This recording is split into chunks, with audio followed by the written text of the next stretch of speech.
Yo, check it out. It's me, Evie, Evidence, Dilated Peoples, RailroadHipHop.com. Y'all know what it is. Working the angles. Love. Edgar's motherfucking birthday, ladies and gentlemen. Make some noise. How does it go? If it's one thing I've learned that... Oh, wait, hold up. How's the second verse start? But how's the second verse start? I'm smoking because it's 420s. For sure. Part of my etiquette. Okay. First question is, what were your thoughts on the Tupac hologram at Coachella? I wasn't there, so I haven't even looked at it yet. What do you think about the idea of resurrecting people and having them perform in a hologram? Great words of Pharaoh Mach. Could never ever begin to apprehend the hologram. Speaking of you smoking right now, so today being 420, what are your thoughts on 420? How do you celebrate it? It's pretty much like a regular day. Yeah, it seems like it's festive up here though. Santa Cruz seems like 420 is a certified holiday. Cops pulled up on us earlier and didn't even say shit. So I'm just thinking that it's like a undertone of the city today, and it's understood what's happening, and that's that. So, people seem festive though. When people smoke heavy, they tend to, get subdued. But everyone out here is kind of wilding out. So I'm wondering if the 420 is mixed with some other shit. I was wondering if there's any Kanye stories that you have that maybe people don't know about. Oh, I have so many of them. I should just tell them all because he would do that. A really good one was when we were mixing the last call. He was talking to the engineer who was where you were, and he was like where I am, and you're the engineer, and I was like the console's where you are, so I was kind of moving around a little bit, and I walked by once, walked by again. He went, dog, you just walked by me twice. If it's one thing I learned that I break it down on paper, it's never leave some weed on the table with a stranger. Shit, I can barely even trust my friends. Maybe with my ladies, but not treating them men. I mean, really, why even should I try to test this ocean? Catch them in the act and end up having to approach them. I'm enjoying silence a lot, man. I've been on my bike without headphones on Venice Beach. Just hearing the actual shit that goes on, and it's dope.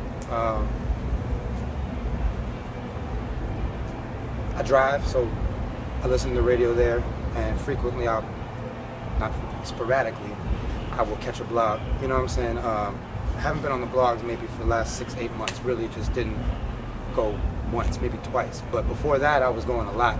And I found like it's hard to keep up. And as an artist, it's like, I don't know, sometimes it's best to just kind of push everything to the side. Not that you don't know what's going on, but you don't have to be able to recite everything with everything. So, if you throw a song at me, chances are I know what it is.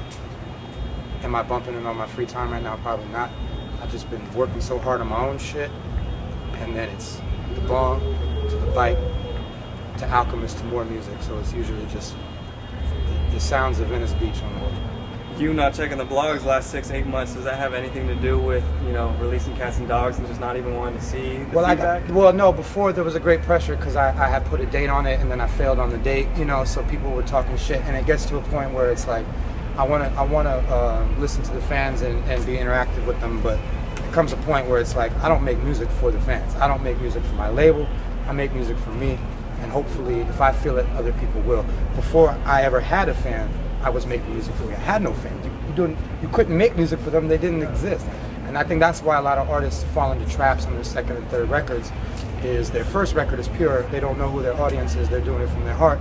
Second record, the world comes into play. You start thinking about that girl who had her hand up, she liked that one song, maybe I should make more shit like that. Start getting off your guard and start making music catering to people. You shouldn't do that. If a fan is a fan, they're gonna usually ride through your trials and tribulations and ups and downs and lows and highs.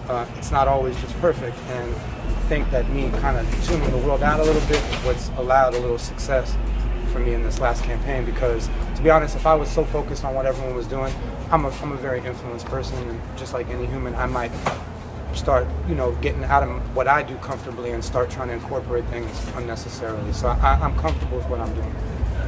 Are there any up-and-coming artists you're trying to work with?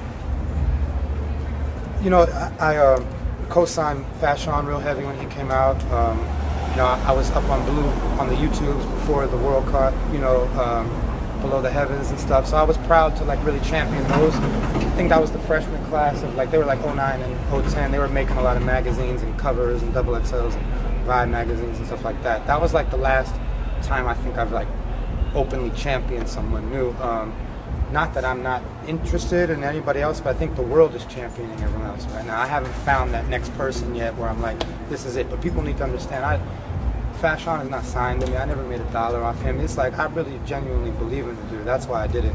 No other reason than that. So if I find someone else who's like that, I'll do the same. I'm not afraid to share the wealth and show the love. I think that's what all artists should do. Do you have a favorite Blue or Fashawn verse? Yes. I mean, I have plenty of them. Yeah, I mean, Cold-Hearted by Blue is one of the illest. You know, I was cold-hearted and dumb, a young kid with a gun. Like the way he comes in with that is, to me, is one of the greatest writings. He keeps flipping it, and I don't want to talk about his writing too much, but if you can really stomach that whole shit and really feel it out, what he did on that, that's really genius writing. And Fashawn, like me, I don't wake up and write a rhyme. It's not what I do. I wake up and go to my drum machine and I make a beat. And if something's good enough to inspire me to write, then that's when the process starts. Fashawn is a writer, you know. He's got stacks and stacks and books and books. He just writes like a stream of consciousness every day in a journal, diary, rhyming, sometimes not. So to me, he's definitely one of our new generation's poets. You know, whether he's recognized that as of now, you know, by the people or not, it doesn't matter to me. I've witnessed it, and I think other people will eventually see it. Yeah, I think Blue to me has one of like the most complex rhyming patterns that I've ever heard. Yeah, complex but real simple to me. To me, he's in the wrong generation. If he was around when like De La and Tribe and Common and that was all apex, and he could have been in that and been one of those dudes to me. You know, Blue's, he's an interesting dude. I hung out with him a little bit, you know, the last couple of years, and you know, he's going through a lot. That dude is, you know, people have been saying this and that, but motherfuckers are humans. You know what I'm saying? It's like, just because somebody can write words don't mean they have life figured out. So people need to understand that more. A lot of people who are looked at as role models are just people trying to figure that shit out, who could rap fresh or whatever. You know what I'm saying? So it's a big responsibility, but I hope the best for him. You said in one of your rhymes, sitting in first class, you heard a voice whisper. Yeah. What do you mean by that? Well, that verse is one of the deepest verses I wrote, and personal verses. That's about my mom, and you know, basically, when I was on tour with Kanye, college dropout tour, and my life was really high at that point. Just everything was good, and I got a call. My mom was not well, and I had to leave that, and I got on a plane and flew home to deal with that, and I ended up spending the last weeks of my life with my mom. You know what I'm saying? So that verse was just I got on a prop plane to connect to another plane, sitting in first class, literally hearing things about what was about to happen to me. Didn't expect anyone to get the line, but that's literally what I hear. I was hearing voices on some almost out of body kind of shit. And, yeah, it ends up telling the rest of the story in that verse. The dope ass line. One of your other lines that touched me the most and resonated with me the most was, I used to love her till the condom broke, and what's worse is your first love never goes away when you're first on a different page. Yeah. Can you describe that line for me? Yeah, well, it's, you know, it's like certain things, when you're not, it's like when I go to a club, if I try to, you know, if I walk up to chicks or something, you know, I'm not going to get anything. You know what I'm saying? We're not on the same thing, but when I'm just chilling and not putting that energy out, it usually comes to me. And it's kind of weird how humans work like that. And, you know, you fall in love with somebody, and that's usually your first heartbreak. They say you can't be in love until you've had your heart broken. And, it's, you know, sometimes you want that love back, the person's gone away. And the fact that they're not giving you the attention makes you want it all the much more. What's your favorite verse of yours? Something I have yet to write. Favorite verse from someone else?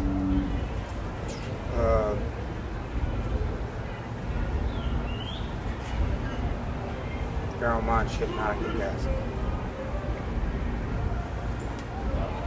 Prisoners of war. Wake up to the mathematics of an erratic rap, rejuvenator of rhyme, and sort of come automatic, poetical, medical medicine for the cerebellum. I divert them and flirt them, insert them, then I repel them and break them. All right, that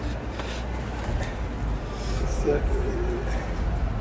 When someone does a feature on one of your songs, do you remember their verses too? Or is that just... Not, I can rap along with it, but if they want me to actually say it word for word, it's hard. One that I have remembered notably because it fucked my head up so bad was Elzai's verse on To Be Determined off the Layover EP. Like, he came in so cold that I literally had to memorize it just to figure out how the fuck he looked like. Had visions of being caked up on an island while the weather's freezing, weather heaving.